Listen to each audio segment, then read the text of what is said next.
കഴുത്തി പിടിച്ചൊരൊറ്റ തിരി അങ്ങ് ധരിച്ചു. ഇതുപോലെ വളർത്തി സംരക്ഷിച്ചു കൊണ്ടുവരുന്ന ഒരുത്തൻ ഇങ്ങനെ ചെയ്യുമെന്ന് അവർ സ്വപ്നത്തിൽ പോലും വിചാരിച്ചാൽ, അതും ഈ സാധു ഒരു സ്ത്രീ. അവരപ്പം തന്നെ ഈ കഴുത്തൊടിച്ചപ്പോൾ തന്നെ അവരുടെ പ്രാണൻ പോകാൻ തുടങ്ങി കഴിഞ്ഞിരുന്നു. ഇവൻ വന്നിട്ട് കാതറുക്കുമ്പോൾ, ആദ്യത്തെ കാതറുത്തപ്പം അവരൊന്നുകൂടെ കരയുകയും ഞരങ്ങുകയും ചെയ്തു. ക്രൂരനാകാൻ പറ്റുന്നതിൻ്റെ അങ്ങേയറ്റം ക്രൂരതയാണ് ആ സ്ത്രീയോട് കാണിച്ചത്.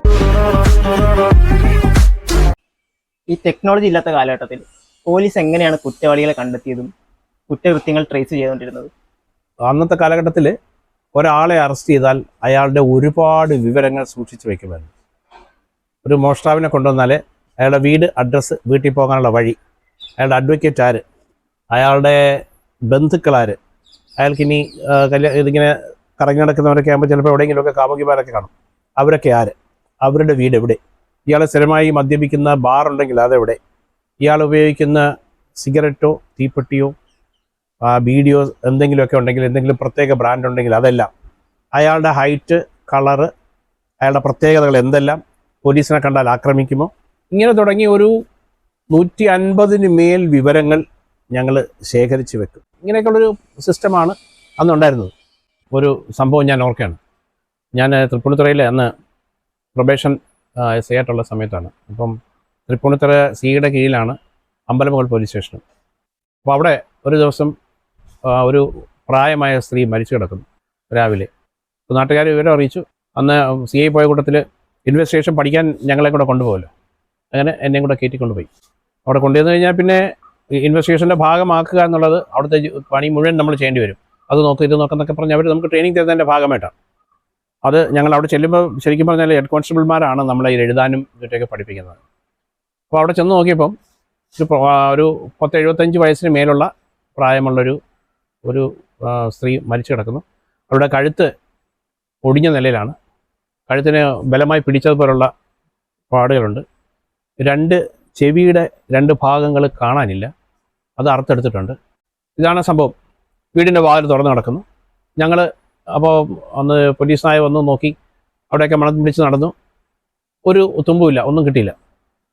അപ്പോൾ അതിനകത്ത് കയറി നോക്കിയപ്പോൾ പുതിയ ഫിംഗർ പ്രിൻ്റ് ഒന്നും അവിടെ വന്നിട്ടില്ല. അവിടെ ഉണ്ടായിരുന്ന ഇൻമേറ്റ്സിൻ്റെ പ്രിൻ്റ് മാത്രമേ ഉണ്ടായിരുന്നുള്ളൂ. അപ്പോൾ അയൽക്കാരൊക്കെ കൂടി അവരെല്ലാവരും പറഞ്ഞത് ഈ മരിച്ചുപോയ സ്ത്രീയുടെ ഒരു മകൻ ജുഡീഷ്യറിയിലെ ഒരു ഉയർന്ന ഒരു ഓഫീസറും, രണ്ടാമത്തെ മകൻ അതേപോലെ തന്നെ സ്റ്റാൻഡേർഡുള്ള ഒരു വലിയ സ്റ്റാറ്റസുള്ള ഒരു വലിയ ഉദ്യോഗസ്ഥനുമൊക്കെയാണ്. അപ്പോൾ അതുകൊണ്ട് തന്നെ ആൾക്കാർക്ക് ഇൻട്രസ്റ്റ് കൂടി, പത്രക്കാർക്ക് ഇൻട്രസ്റ്റ് കൂടി. അവരെല്ലാം വരികയും ഒരുപാട് അതിനകത്ത് ഈ സംഭവത്തെപ്പറ്റി വിവരിച്ചുകൊണ്ടുള്ള വാർത്തകളൊക്കെ പ്രചരിക്കുകയും ചെയ്തു. അപ്പോൾ മേലുദ്യോഗസ്ഥന്മാരൊക്കെ വിളിക്കുന്നുണ്ട്. അപ്പോൾ കേസിൻ്റെ ഒരു മാനം ഒന്ന് മാറുകയാണ്. ഒറ്റയ്ക്ക് താമസിച്ചിരുന്ന സ്ത്രീയാണ്, അവരെ കൊന്നിട്ടിരിക്കുന്നു എന്നൊക്കെ പറയുമ്പം ആൾക്കാർ നിറം പിടിപ്പിച്ച് ഒരുപാട് കഥകൾ എഴുതാൻ തുടങ്ങി. അപ്പോൾ അതിനകത്ത് ആൾക്കാരെല്ലാം പറഞ്ഞത് അവിടെ ഒരു തമിഴ് പയ്യനുണ്ടായിരുന്നു. അവനുണ്ടായിരുന്നെങ്കിൽ 10 വർഷമായിട്ട് അവൻ അവിടെ തന്നെ ഉണ്ട്, ഈ അമ്മയുടെ കൂട്ടത്തിലുണ്ട്. വളരെ വിശ്വസ്തനാണ്. അവനാണ് ഇവരെയും കൊണ്ട് ബാങ്കിൽ പോവുക, ബാങ്കിൻ്റെ ലോക്കറിൽ നിന്ന് സ്വർണ്ണം എടുക്കണമെങ്കിൽ അതെടുക്കാൻ പോവുക, പച്ചക്കറി വാങ്ങിക്കാൻ പോവുക, ഭക്ഷണം ഉണ്ടാക്കുക. അവർ നടക്കാൻ ബുദ്ധിമുട്ടിയാൽ കയ്യിൽ പിടിച്ചുകൊണ്ട് നടക്കുക. ഇവർ തമ്മിൽ വലിയ കൂട്ടുകാരെ പോലെയാണ്. അപ്പോൾ പുറത്തിരുന്ന് ഇവർ തമാശ പറയുന്നതും അങ്ങോട്ടും ഇങ്ങോട്ടുമൊക്കെ ചെറുതായി കുസ്തി പിടിക്കുന്നതൊക്കെ ആൾക്കാർ കാണും. അപ്പം ശരിക്കുള്ള ഒരു അമ്മയും മകനും തന്നെയായിരുന്നു അത്. അപ്പോൾ അവൻ ഉണ്ടായിരുന്നെങ്കിൽ ഇത് ഉറപ്പായിട്ടും സംഭവിക്കില്ല എന്നാണ് ആൾക്കാരൊക്കെ പറഞ്ഞത്. പക്ഷെ അവൻ പോയതിന് ശേഷമാണല്ലോ ഈ മരണം ഉണ്ടായത്. അപ്പോൾ ആൾക്കാർക്ക് അത് തന്നെയാണ് പറയേണ്ടത്, ആ ചെക്കൻ പോകണ്ടായിരുന്നു, അവൻ ഉണ്ടായിരുന്നെങ്കിൽ മതിയായിരുന്നു. അപ്പോൾ ഞങ്ങളിങ്ങനെ അന്വേഷിക്കാൻ തുടങ്ങി, ഒരു തുമ്പുമില്ല. അപ്പോൾ അന്നത്തെ അന്വേഷണം പോകുന്നത് ചോദ്യവും അന്വേഷണത്തെ പറ്റിയാണല്ലോ. ഞങ്ങൾ ആദ്യം തന്നെ കേരളത്തിലെമ്പാടുമുള്ള ഇതുപോലെ മോഷണം നടത്തി ശിക്ഷ വാങ്ങിയിട്ടുള്ള, അല്ലെങ്കിൽ കേസ് തെളിവിൻ്റെ അഭാവത്തിൽ വിട്ടുപോയിട്ടുള്ളവരുടെ വലിയൊരു ലിസ്റ്റ് തന്നെ എടുക്കും. ആ ലിസ്റ്റിൽ ഓരോരുത്തരും എവിടെ ഉണ്ട് എന്ന് ചെക്ക് ചെയ്യും. ഇന്നത്തെ പോലെ അന്ന് ഡിജിറ്റലി അവിടെ വിളിച്ച് ചോദിച്ചിട്ട് സൈബർ നോക്കിയിട്ട് അവൻ ഇത്ര മണിക്ക് കാക്കനാടായിരുന്നു, തൃപ്പൂണിത്തുറയായിരുന്നു എന്ന് പറയാൻ പറ്റുന്നൊരവസ്ഥയല്ല എന്നുള്ളത്. നേരിട്ട് പോയി ജയിലിൽ പോയി നോക്കണം, അല്ലെങ്കിൽ അയാളുടെ വീട്ടിൽ പോയി നോക്കണം. ഇപ്പോൾ പല കുറ്റകൃത്യം ചെയ്തവരും സ്വന്തം താമസിക്കുന്ന സ്ഥലത്ത് നിന്ന് ആബ്സെൻ്റ് ആയിരിക്കും. അപ്പോൾ ഞങ്ങളുടെ പഴയ ലിസ്റ്റ് ഉപയോഗിക്കും. ഇവൻ എവിടെ പോകാൻ സാധ്യതയുണ്ട്, ഇവൻ്റെ വക്കീലിനെ കാണാൻ ഇവൻ വരുമോ. പല വക്കീൽമാരുടെയും വീടിനെ പരിസരത്ത് ഞങ്ങൾ വെറുതെ കറങ്ങി നടക്കേണ്ടി വരും, ജാമ്യത്തിലെടുക്കാനും വരുമോ, അങ്ങനെ എന്തെങ്കിലും. അങ്ങനെ അത് പഴയൊരു രീതിയാണ്. അപ്പോൾ ഞങ്ങൾ ആ പഴയ ലിസ്റ്റ് പരിധി ഇങ്ങനെ നടക്കണം. ഇപ്പോൾ കുറേ പേരെ കൊല്ലത്തുള്ളൊരു രാജേന്ദ്രൻ, പിന്നെ ഒരു മണികണ്ഠൻ, അങ്ങനെ മലപ്പുറം വരെ അല്ലെങ്കിൽ കോഴിക്കോട് വരെയൊക്കെയുള്ള കുറേ പേരുടെ ലിസ്റ്റ് എടുത്ത് വെച്ചിട്ട് അവരൊക്കെ ജയിലിലുണ്ട്. അപ്പോൾ കുറേ പേര് ജയിലിലാണ്, വലിയ ശിക്ഷകൾ കിട്ടിയിട്ട്. കുറേ പേര് റിലീസായിട്ടുണ്ട്. ആ റിലീസായിട്ടുള്ളവർ അന്ന് എവിടെയായിരുന്നു എന്ന് കൃത്യമായി നമ്മുടെ ആളുകൾ പോയി അവരെ ഒന്നെങ്കിൽ കൂട്ടിക്കൊണ്ടുവരും, അല്ലെങ്കിൽ അവിടെ പോയി അന്വേഷിക്കും. സാർ ഞാനിവിടെ ഇല്ലായിരുന്നു, ഞാൻ പത്തനംതിട്ടയായിരുന്നു, പത്തനംതിട്ട എവിടെയായിരുന്നു, ഇന്നടുത്തായിരുന്നു. അപ്പോൾ നമ്മൾ അവിടെ ചെല്ലും, ഇയാൾ അവിടെ ഉണ്ടായിരുന്നു എന്ന് അന്വേഷിക്കും. അപ്പോൾ അവിടെ ഉണ്ടെങ്കിൽ പിന്നെ നമ്മൾ അയാളെ സംശയിക്കാനില്ല, പത്തനംതിട്ട അത്രയും അകലെ കിടക്കുന്ന ആൾക്കാർ. അപ്പോൾ അങ്ങനെ വിശദമായ അന്വേഷണം നടത്തി നോക്കി, ആരെയും കിട്ടിയില്ല.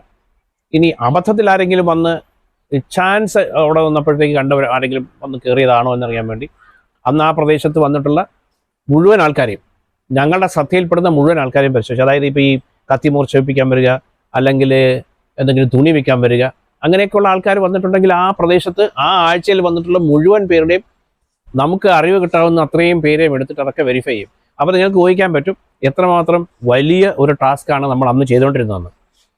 അപ്പോൾ പിന്നെ ഈ മോഷണം നടത്തുന്നവരെയും അതുപോലെ കുറ്റവാളികളുടെയൊക്കെ വീട്ടിൽ 2-3 പ്രാവശ്യമൊക്കെ നമ്മൾ കയറി ചെല്ലുമ്പോൾ അവർക്ക് നമ്മളോട് ഭയങ്കരമായ വെറുപ്പും ദേഷ്യമൊക്കെ വരും. രാത്രിയിലൊക്കെ ചെന്ന് കൊട്ടി വിളിച്ചിട്ട് നമുക്ക് ജോലി തീർക്കണ്ടേ, അപ്പോൾ എന്ത് ഇരുട്ടിൽ തപ്പുന്നു, പോലീസ് അവിടെ തപ്പുന്നു, ഇവിടെ തപ്പുന്നു, കണ്ടുപിടിച്ചില്ല എന്നൊക്കെ പറഞ്ഞ് നമ്മുടെ പുറത്ത് വല്ലാത്ത പ്രഷറും വരും. അപ്പോൾ ഒരു വലിയ ടീമാണ് ഇറങ്ങുന്നത്. പോലീസ് സ്റ്റേഷനിലെ പല വർക്കുകളും മാറ്റിവെച്ചിട്ട് വലിയൊരു ടീം ഇറങ്ങിയിട്ടാണ് ഇത് കേരളം മുഴുവൻ പരിശോധിക്കുന്ന പോലെയാണ്. പിന്നെ ഞങ്ങൾ അങ്ങനെ വല ചുരുക്കി അവിടെ അന്വേഷിച്ച് അയാളല്ല, ഇവിടെ അന്വേഷിച്ച് ഇയാളല്ല, മറ്റേ ജയിലിലാണ്, പുറത്തുള്ളവർ ഇത്ര പേരാണ്, അതിൽ ഇത്ര പേർക്കാണ് ചെയ്യാൻ സാധ്യതയുള്ളത്, അതിലും 5-8 പേര് വയസ്സായി പോയി. അപ്പോൾ അങ്ങനെ നമ്മൾ ആ നെറ്റ് ഇങ്ങനെ പതുക്കെ ചുരുക്കി ഏകദേശം കുറേ പേരിലേക്ക് എത്തും. ഞങ്ങൾ അങ്ങനെ ചെയ്യാവുന്ന മാക്സിമം ജോലി ചെയ്ത് നോക്കി. ഇപ്പോൾ ഒരുപാട് സ്ഥലത്തെ സ്ക്വാഡുകാരെയൊക്കെ വിളിക്കുന്നു, അന്വേഷിക്കുന്നു. അപ്പോൾ വളരെ ബൃഹത്തായ ഒരു ഇതാണ് എന്ന് പറഞ്ഞാൽ ഊണില്ല ഉറക്കമില്ല, ഇതിൻ്റെ പുറകെ തന്നെയാണ്. രാത്രിയും പകലും ഇതിനെപ്പറ്റി ചിന്തിക്കുക, ചർച്ച ചെയ്യുക. 2 മണിക്കും കട്ടൻ കുടിച്ചിരുന്നുണ്ട് ഇങ്ങനെ ഒരു പോകാം. അപ്പോൾ ഞങ്ങൾ അത്രയും പിന്നെ ശ്രമിച്ചിട്ടും കിട്ടാതെ വന്നു കഴിഞ്ഞപ്പം ഈ സ്ത്രീയുടെ പോസ്റ്റ്മോർട്ടം ചെയ്ത റിപ്പോർട്ട് വന്നു. അപ്പോൾ ഇവർ മരിച്ചു കിടക്കുന്നത് നമ്മൾ കണ്ടത് തിങ്കളാഴ്ചയാണ്. ഞായറാഴ്ച പകല് മുഴുവനും ആ വീട്ടിൽ ലൈറ്റ് ഉണ്ടായിരുന്നു. അപ്പോൾ അതാരോ മറന്നുപോയിട്ടാണെന്നാണ് അയൽക്കാരൊക്കെ വിചാരിച്ചിരുന്നത്.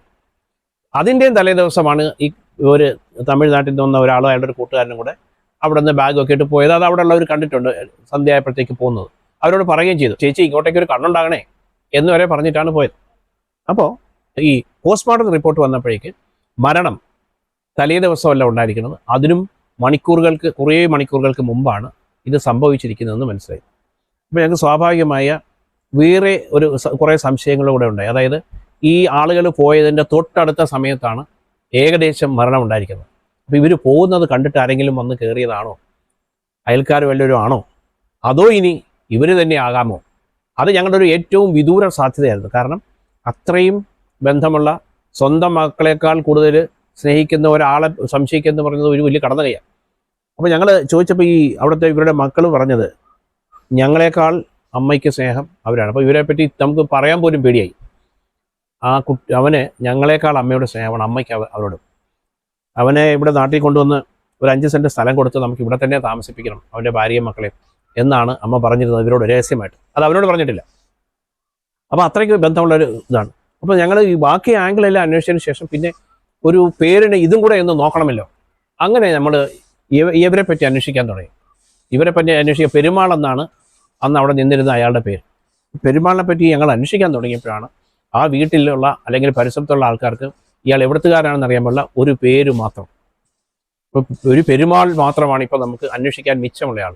ആ പെരുമാളിൻ്റെ മറ്റ് വിവരങ്ങളൊന്നും അറിയില്ല, മൊബൈലില്ല, ഒരു സാധനമില്ല. അപ്പോൾ ഞങ്ങൾ അടുത്ത വീട്ടുകാരോട് ചോദിച്ചു. നമ്മുടെ പോലീസിലെ മിടുക്കന്മാർ നന്നായിട്ട് സ്കെച്ച് വരയ്ക്കുന്ന ആൾക്കാരാണ്. അതിൽ അന്ന് എറണാകുളത്തുണ്ടായിരുന്ന ഒരാളാണ്, കുറേ പ്രായമുള്ളൊരു മനുഷ്യനാണ്, പക്ഷെ നന്നായിട്ട് വരയ്ക്കും. അയാളെ വിളിച്ചിരുത്തിയിട്ട് തൊട്ടടുത്ത വീടുകളിൽ പോയി അയാൾ കുറേ വിവരങ്ങൾ എഴുതി ഇങ്ങനെ എടുത്തു. അപ്പോൾ ഈ ആളിൻ്റെ ഉയരം, ആളിൻ്റെ പ്രത്യേകത, മുടി ചെയ്യുന്ന രീതി, ഇതെല്ലാം ഒക്കെ വെച്ചിട്ട് ഏകദേശം ഒരാളെ വരച്ചു വെച്ചു. ഈ വരച്ചു വെച്ച ആളെ കൊണ്ട് എവിടെ പോകാനാണ്? തമിഴ്നാട്ടിൽ നമ്മളെക്കാളും വലിയൊരു സംസ്ഥാനത്ത് എവിടെ അന്വേഷിക്കാനാണ്? അപ്പോൾ ഞങ്ങളിങ്ങനെ അടുത്ത നോട്ടം തമിഴ് നാട്ടുകാർ, ഒരു ചാൻസ് എടുത്തതാണ്. തമിഴ്നാട്ടുകാർ കൂടുതലുള്ള ഒരു സ്ഥലത്ത് പോയി നമുക്കൊന്ന് അന്വേഷിക്കാം. അപ്പോൾ അന്ന് ഒരുപാട് തമിഴ്നാട്ടിലെ ആൾക്കാർ നമ്മുടെ എറണാകുളത്തൊക്കെ ജോലി ചെയ്യുന്നുണ്ട്. കഠിനമായ ജോലി ചെയ്യുന്ന ആളുകൾ മിക്കവാറും പുറത്തുനിന്ന് വരുന്നവർ ആയിരിക്കുമല്ലോ സ്വാഭാവികമായിട്ട്. അപ്പോൾ അങ്ങനെ ഞങ്ങൾ ഈ തമിഴ്നാട്ടുകാർ കൂടുതൽ ജോലി ചെയ്യുന്ന ഒരു മേഖലയായിരുന്നു നമ്മുടെ കരിമുകൾ മേഖല. അവിടെ HOC IOCയിലൊക്കെ ഉണ്ട്. അവിടെയൊക്കെ കുഴിക്കാനും അതുപോലെ മാനുവൽ വർക്കിനും ഒക്കെ ഒരുപാട് തമിഴ്നാട്ടുകാരുണ്ടാകും. ഓരോ കമ്പനിയിൽ 150-200 പേരുണ്ട്. അപ്പോൾ ഞങ്ങളിങ്ങനെ ഓരോരുത്തരോടും പോയി അന്വേഷിക്കാൻ തുടങ്ങി. അപ്പോൾ അവരെല്ലാം എവിടെ ഉണ്ടായിരുന്നു അന്ന് രാത്രി? ഒരു വലിയ ജോലിയാണ്. അന്നത്തെ ദിവസം ഇയാൾ എവിടെ ഉണ്ടായിരുന്നു, അങ്ങനെ ഓരോരുത്തരോട് നമ്മൾ ചോദിച്ച് കുറിച്ചെടുക്കാൻ. അപ്പോൾ ഇടയ്ക്കിടയ്ക്ക് നമ്മളവർ ചെക്ക് ചെയ്യുന്നുണ്ട്, ഇയാളുണ്ടായിരുന്നു. അപ്പോൾ അന്ന് പുറത്തു പോയ ഒരു അരക്കൻ, ഇങ്ങനെ കുറേ നടപടി നോക്കിയിട്ട് ഞങ്ങൾ അവസാനം അപ്പോൾ ഒരാഴ്ച കൊണ്ട് ഇയാൾ ഏകദേശം ഈ ഒരു സ്കെച്ച് വരച്ചു കൊണ്ടുവന്നു. ആ സ്കെച്ച് വളരെ മനോഹരമാണ്. അതാണ് ആ പോലീസുകാരുടെ ഒരു പ്രത്യേകത. അതാണ് അയാൾ ഈ കേട്ടതിൽ നിന്ന് വെച്ച് ഏറ്റവും മനോഹരമായൊരു ചിത്രം പെരുമാളിൻ്റെത് വരച്ചു തന്നു. ഞങ്ങളിത് കൊണ്ടുപോയി ഈ തമിഴ്നാട്ടിലെ ആൾക്കാരെ, അന്ന് അവിടെ സ്ഥലത്ത് പോയില്ല, നേരെ എല്ലാവരെയും കൂടെ കൊണ്ടുവരും. എന്നിട്ട് മൊഴിയെടുക്കും, അവരുടെ സ്റ്റേറ്റ്മെൻറ്റ് ശരിയാണോ എന്ന് വെരിഫൈ ചെയ്യും. സ്ക്വാഡുകാർക്ക് ഉറക്കമേ ഉണ്ടാവില്ല, ഇത്രയും പേര് അന്വേഷിക്കല്ലേ. അപ്പോൾ ചോദിച്ച് ഒരു 2-3 ദിവസം എടുത്ത് ഇവരെ അന്വേഷിക്കാൻ. അപ്പോൾ നിരാശരായി ഏറ്റവും അവസാനം 2-3 പേര് ഇവിടെ ഉണ്ട്. അപ്പോൾ എല്ലാവരും മടുത്ത് ഇനി എവിടെ ചെല്ലും എന്ന് വിചാരിച്ചു. ആ അവസാനിക്കുന്നതിന് ഏറ്റവും അവസാനത്തെ ആളുടെ തൊട്ട് മുമ്പത്തെ ആളെ വിളിച്ചിട്ട് പെരുമാളെന്ന് പറഞ്ഞുള്ള പേരും പറഞ്ഞു. ഈ പടം കാണിച്ചപ്പോൾ അയാൾ പറഞ്ഞു, സാർ ഇവനെ എനിക്കറിയാം. എങ്ങനെ അറിയാം?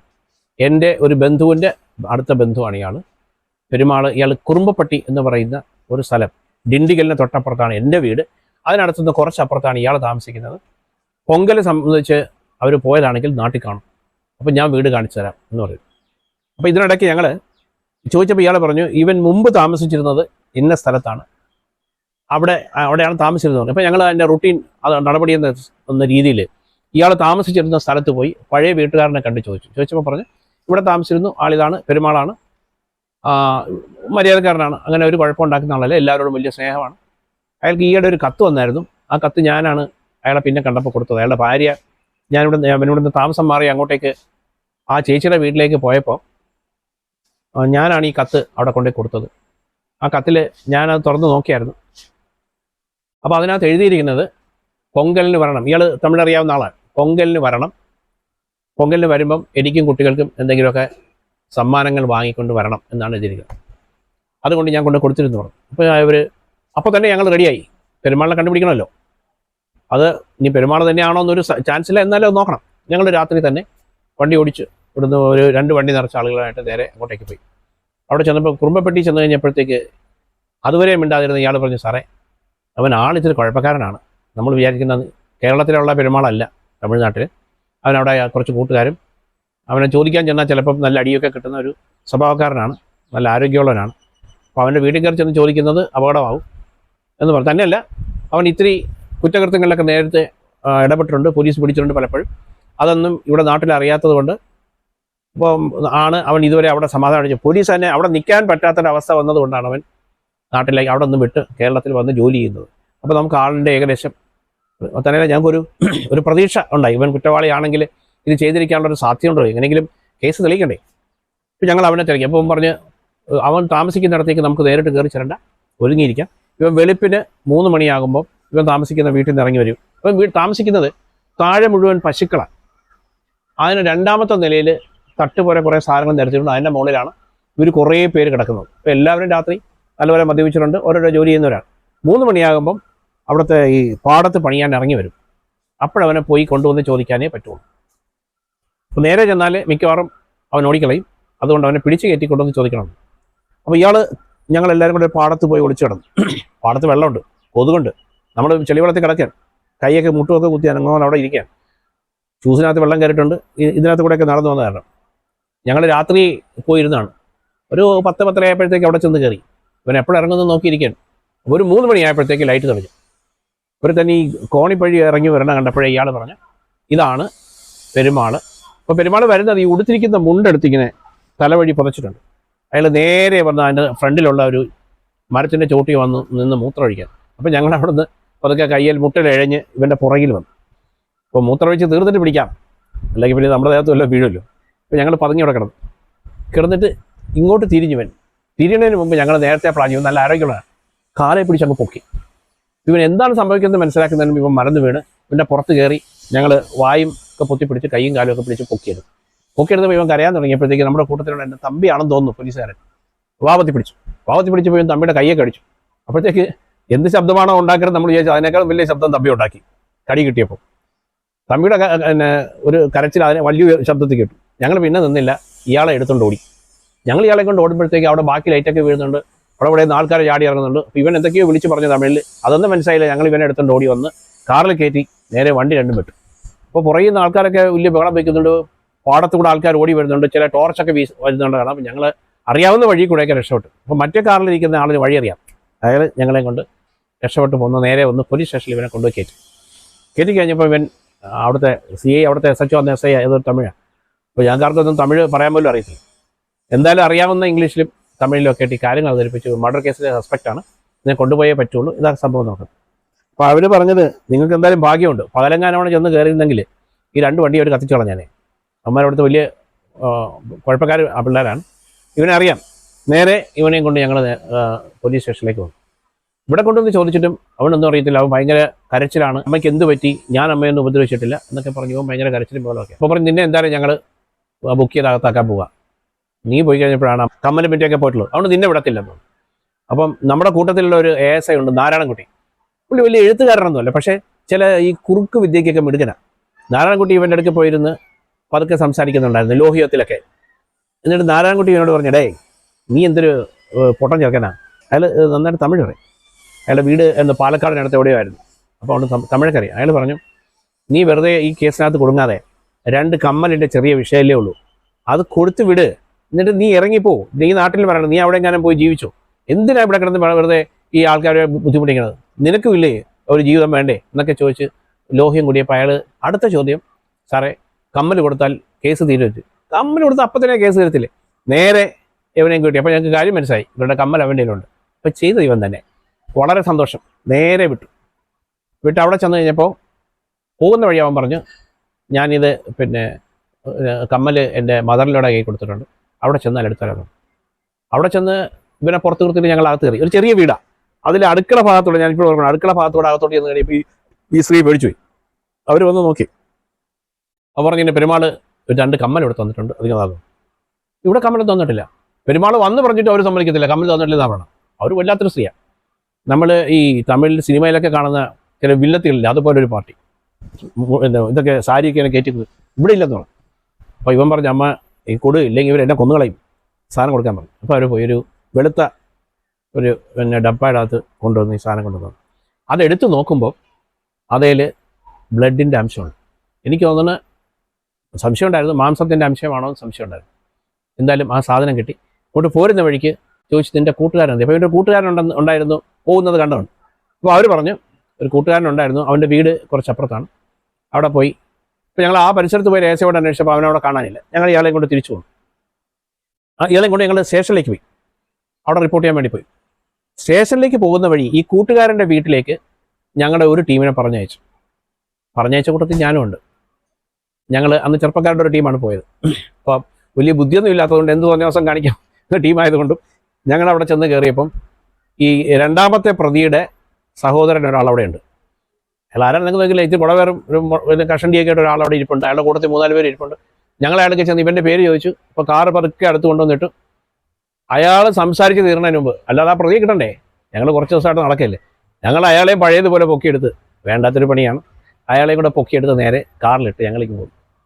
ഒന്ന് പോലീസ് സ്റ്റേഷൻ്റെ അടുത്ത് ഒന്ന് കഴിഞ്ഞപ്പോഴത്തേക്ക് സ്റ്റേഷനിലേക്ക് കളക്ടറുടെ ഓഫീസിൽ നിന്ന് വിളിക്കുന്നു. ആ പ്രദേശത്ത് ഭയങ്കര ബഹളം നടക്കുന്നു. രാത്രി പോലീസ് അവിടെ വെടിവെക്കേണ്ടി വരും. ആരെയോ ഒരുത്തനെ കേരളത്തിൽ നിന്ന് വന്ന കുറച്ച് പേര് തട്ടിക്കൊണ്ട് പോയി, പ്രശ്നമാണ്. അതുകൊണ്ട് നിങ്ങൾ ആളെ തിരിച്ചു കൊടുത്തോണം. അയാൾ അവിടുത്തെ ഈ നാട്ടാമ അല്ലെങ്കിൽ ഗ്രാമമുഖ്യനാണ്. അയാൾക്ക് ഇതുമായിട്ട് യാതൊരു ബന്ധമുള്ള ആളല്ല. ഇത് ആരാ പിടിച്ചോണ്ട് പോയത്, എടുത്തുകൊണ്ട് പോയവരുടെ നേരിൽ കേസാകുന്നുള്ള മട്ടൊക്കെയായി. അപ്പോൾ ഞങ്ങൾ പറഞ്ഞു, ഇങ്ങനെ ഒരു സംഭവം. അപ്പോൾ ഞാൻ അയാളോട് സംസാരിച്ചോളാം, നിങ്ങൾ ആളെ തിരിച്ചിവിടെ കൊണ്ടുവന്ന് തന്നു. ഞങ്ങൾ ഈ എടുത്ത ആളെ തിരിച്ചപ്പുറത്തേക്ക് ഏൽപ്പിച്ചു. അപ്പോൾ അദ്ദേഹം പറഞ്ഞത്, ഇയാൾ വളരെ സത്യസന്ധനായ ഒരു മനുഷ്യനാണ്, ഇവനെ ഇവിടെ കണ്ടാൽ ഇയാൾ പിടിച്ചു തരുന്നു. ഞങ്ങൾ നേരെ ഇയാളെയും കൊണ്ട് 2ാമത്തെ ദിവസവും ട്രാവൽ ചെയ്ത് തിരിച്ച് സ്റ്റേഷനിലെത്തിയപ്പം സബ് കളക്ടറുടെ ഓഫീസിൽ നിന്ന് ഫോൺ. അപ്പോൾ 2 ദിവസമായി ഞങ്ങൾ അങ്ങോട്ടും ഇങ്ങോട്ടും ഡേ ആൻഡ് നൈറ്റ് ഓടിക്കൊണ്ടിരിക്കുകയാണ് ഈ ഗുസ്തിയെല്ലാം ഒക്കെ ആയിട്ട്. വന്ന് കയറിയപ്പോൾ അദ്ദേഹം പറഞ്ഞു, അവിടെ നിന്ന് വിളിച്ചിട്ടുണ്ട്, അവനെ അവിടെ ഈ സഹോദരൻ തന്നെ പിടിച്ചു നിർത്തിയിട്ടുണ്ട്, വേഗം പോകണമെന്ന്. ഞങ്ങൾ നേരെ തിരിച്ച് അപ്പം തന്നെ ഒന്ന് ഫ്രഷായിട്ട് വീണ്ടും വണ്ടി തിരിച്ചോടുകയാണ്. ഞാൻ അതുകൊണ്ട് ഡ്രൈവർമാരൊക്കെ തളർന്നതിന് ശേഷം അദ്ദേഹം തന്നെയാണ് വണ്ടി ഓടിച്ചത്. ഞാൻ ഇടത് സൈഡിലിരിക്കുകയാണ്. ഞാനിങ്ങനെ അദ്ദേഹത്തിൻ്റെ ഡ്രൈവിങ്ങിൻ്റെ വൈദഗ്ധ്യമൊക്കെ നോക്കി, ഇതേക്കിങ്ങനെ ഒരു ഫുൾ സ്ലീവ്സ് ഒക്കെ ഇട്ട് കൈക്കിങ്ങനെ മടക്കി വെച്ചിരിക്കുന്നത് ഓടിച്ചു പോകുന്ന സീനൊക്കെ എനിക്ക് ഓർമ്മയുണ്ട്. അവിടെ ചെന്നു ഇവനെ പിടിച്ചുകൊണ്ട് വന്നു. കയറിയപ്പോൾ തന്നെ അവൻ ഇതുപോലെ ഒരു ടഫായ ഒരു കക്ഷിയൊന്നുമല്ല. അപ്പോൾ അവനോട് ഞങ്ങളിങ്ങനെ ചോദിച്ചുകൊണ്ട് വരികയാണ്. അപ്പോൾ അവൻ പറഞ്ഞു, സാർ ഈ കത്ത് കണ്ടു കഴിഞ്ഞപ്പം ഇവൻ എന്നെ വിളിച്ചിട്ട് പറഞ്ഞടാ, ഇവിടെ ഒരു ചേച്ചിയുണ്ട്, ഞാൻ നിൽക്കുന്ന വീട്ടിലെ ചേച്ചിയെ അവർ ഉറങ്ങിക്കിടക്കുമ്പോൾ നമുക്ക് അവരുടെ ഗോൾഡും എല്ലാം അടിച്ചുകൊണ്ട് വരാം, എന്നെപ്പറ്റിയൊന്നും ഇവർക്ക് അറിയത്തില്ല, അതുകൊണ്ട് നമുക്ക് അടിച്ചുകൊണ്ട് പോരാം എന്നും പറഞ്ഞാണ് എന്നെ വിളിച്ചത്. അവിടെ ചെന്നിട്ട് ഇവരുമായിട്ട് ഈ സംസാരിക്കുന്ന ഇടപഴകുന്നതൊക്കെ കണ്ടപ്പം എനിക്ക് വല്ലാത്തൊരു പരിഭ്രമമായി. കാരണം ഇവനെ ഒരു അമ്മയോട് കാണിക്കുന്നതിനേക്കാൾ വലിയ സ്നേഹമാണ് അവരോട്. ആ സ്ത്രീയും അതുപോലെ തന്നെ. അപ്പം ഞാൻ വിചാരിച്ചു രാത്രി ഇവർ ഉറങ്ങിയതിന് ശേഷമായിരിക്കും എടുത്തുകൊണ്ട് പോരാൻ പോകണം. പക്ഷേ ഇവൻ കുറച്ച് നേരം ഇങ്ങനെയൊക്കെ സംസാരിച്ചുകൊണ്ടിരുന്ന് ഇവർ കിക്കിടുകയൊക്കെ ചെയ്തു. അപ്പോൾ അവർ ഇവനെ പേര് വിളിച്ചിട്ട് ഇങ്ങനെ എന്തൊക്കെയോ പറഞ്ഞ് ചിരിക്കുന്നുണ്ട്. നീ വെറുതെ ഇരിക്കും ഇവിടെ എന്നൊക്കെ പറഞ്ഞിട്ട് ഇവൻ അങ്ങനെ നിന്നിട്ട് ഇവരുടെ കഴുത്തിന് പിടിച്ചു തമാശയ്ക്ക്. അവരപ്പോഴും ചിരിക്കുക. പിടിച്ച് അവിടെ ഞെക്കിയിട്ട് കഴുത്ത് പിടിച്ച് ഒറ്റ തിരി അങ്ങ് തിരിച്ചു. തിരിക്കുമ്പോൾ അവർ മോനെ എന്നൊരു വിളി വിളിച്ചു. അതിനകത്ത് ഒരുപാട് അർത്ഥവും ഒരുപാട് സങ്കടവും ഒക്കെ ഉണ്ടായിരുന്നു. ഇതുപോലെ വളർത്തി കൊണ്ടു നടന്ന അല്ലെങ്കിൽ സംരക്ഷിച്ചു കൊണ്ടുവരുന്ന ഒരുത്തൻ ഇങ്ങനെ ചെയ്യുമെന്ന് അവർ സ്വപ്നത്തിൽ പോലും വിചാരിച്ചാൽ, അതും ഈ സാധു ഒരു സ്ത്രീ. ഒരു പക്ഷേ ഇവൻ ചോദിച്ചിരുന്നെങ്കിൽ ഇരിക്കുന്ന ഗോൾഡോ അല്ലെങ്കിൽ പണമോ ഒക്കെ അവർ ഫ്രീ ആയിട്ട് എടുത്ത് കൊടുക്കുന്ന ഒരു സ്ത്രീയാണ്. അത് കണ്ടപ്പോൾ ഇവൻ പിടിച്ചുപോയി. നീ എന്താ ചെയ്യേണ്ടതെന്ന് പിടിച്ച് കഴുത്ത് ചരിച്ച ഉടനെ അവർ വീണു. അത് കഴിഞ്ഞ് ഇവനകത്ത് പോയി ഒരു വാക്കത്തി എടുത്തുകൊണ്ട് വന്നു. അപ്പോൾ ഇവൻ ചോദിച്ചു എന്ത് ചെയ്യാൻ പോകുന്നു? ഇവൻ വിചാരിച്ചു കുത്താൻ പോകണമെന്ന് വിചാരിച്ചു. അതല്ല അവർ ചെയ്തത്. അവരപ്പം തന്നെ ഈ കഴുത്തൊടിച്ചപ്പോൾ തന്നെ അവരുടെ പ്രാണൻ പോകാൻ തുടങ്ങി കഴിഞ്ഞിരുന്നു. ഇവൻ വന്നിട്ട് കാതറുക്കുമ്പോൾ ആദ്യത്തെ കാതറുത്തപ്പം അവരൊന്നുകൂടെ കരയുകയും ഞരങ്ങുകയും ചെയ്തു. അപ്പോൾ അല്പം കൂടെ ജീവൻ ഉണ്ടായിരുന്നത് കൂടെ ആ സമയത്ത് ആ ജീവനോടുകൂടി ആ സ്ത്രീയുടെ അത്രയും ദിവസം പൊന്നുപോലെ നോക്കി വളർത്തിയ ഒരു സ്ത്രീയെ ഈ കാതറക്കുന്നതിന് അവൻ ഒരു മടിയില്ലായിരുന്നു. ഒരു മനുഷ്യന് മൃഗമെന്ന് പറഞ്ഞാൽ ഇനി അവർ പ്രതിഷേധിക്കുമെന്ന് അറിഞ്ഞില്ല, ക്രൂരനാകാൻ പറ്റുന്നതിൻ്റെ അങ്ങേയറ്റം ക്രൂരതയാണ് ആ സ്ത്രീയോട് കാണിച്ചത്. 2 കാതും അറുത്തെടുത്തിട്ട് അവൻ അതും എടുത്തുകൊണ്ട് അവിടെ ഇരുന്നൊരു ബാഗിൽ തന്നെ ഇട്ടിട്ട് അവരുടെ ബാങ്കിൽ നിന്ന് എടുത്തുകൊണ്ട് വന്ന പൈസ എത്രയാണെന്ന് എന്ന് നോക്കി. 1000 രൂപയുള്ളൂ. അതാ കുറച്ച് ദിവസത്തേക്ക് എന്തോ കഴിയാൻ വേണ്ടി അവർ പോയി എടുത്തതാണ്. ആ 1000 രൂപയും എടുത്ത് അവരെ കുറേ ചീത്തയും പറഞ്ഞ് ഇത്രയും നമ്മളൊക്കെ ചെയ്തിട്ട് ഇതേ കിട്ടിയുള്ളതെന്നും പറഞ്ഞ് ഇവരുമായിട്ട് രക്ഷപ്പെട്ടു പോവുകയാണ് ചെയ്തത്. അപ്പോൾ ബാക്കി എവിഡൻസ് എല്ലാം ഞങ്ങൾ കളക്ട് ചെയ്തു. പക്ഷേ അതിനകത്ത് ഏറ്റവും ഈ സങ്കടം തോന്നിയത് ഇവൻ അതിനകത്ത് പോയി പെടുകയും ചെയ്തു. ആ സ്ത്രീയുടെ മരണവും ഇവൻ്റെ ആ കേസിനകത്ത് ഉൾപ്പെടലും. പക്ഷെ ഇവന് പെട്ടുപോയത് കൊണ്ട് ഈ തെളിവ് നശിപ്പിക്കാനും ബാക്കിയുള്ള കാര്യങ്ങൾക്കൊക്കെ ഇവൻ കൂട്ടുനിൽക്കേണ്ടി വന്നു. ആ കേസിൻ്റെ വിചാരണയിൽ വളരെ ഭംഗിയായി ഞങ്ങൾ ഈ ചെയ്ത കാര്യങ്ങളെല്ലാം കൃത്യമായി കോടതി ബോധിപ്പിച്ചു. എങ്ങനെയാണ് ഇവനെ കണ്ടെത്തിയെന്നും എല്ലാം കൃത്യമായിട്ട് എഴുതിയിട്ടുണ്ടായിരുന്നു. അതിൻ്റെ വിവരണം അത് എഴുതിയ ആൾക്കാരെ സംബന്ധിക്കും. ഈ പഴയ ആളുകൾ CD ഫയൽ എഴുതി വയ്ക്കുന്നത് കാണണം. അവിടെ ഇവിടെ ഒന്നും വിട്ടുപോകാതെ. ഇപ്പോൾ പല കേസുകൾക്കും ലിങ്ക് ഇല്ലാതെ വിട്ടുപോകുന്നതായിട്ട് നമ്മൾ കേൾക്കുന്നുണ്ട് ഈയിടെ. ഇത് അങ്ങനെയൊന്നുമല്ല. വളരെ മനോഹരമായി ആ കേസ് കൂട്ടിക്കെട്ടി ഭംഗിയായിട്ട് കോടതിയിൽ അവതരിപ്പിച്ചു. കോടതിക്ക് അത് ബോധ്യം വന്നു. 2 പേരെയും ജീവപര്യന്തം തടവിന് ശിക്ഷിച്ചു. ഇപ്പോൾ അവരൊക്കെ ശിക്ഷയൊക്കെ കഴിഞ്ഞ് പോയി കാണും. അതാണ് ഞാൻ ഓർക്കുന്ന ഒരു കേസ്.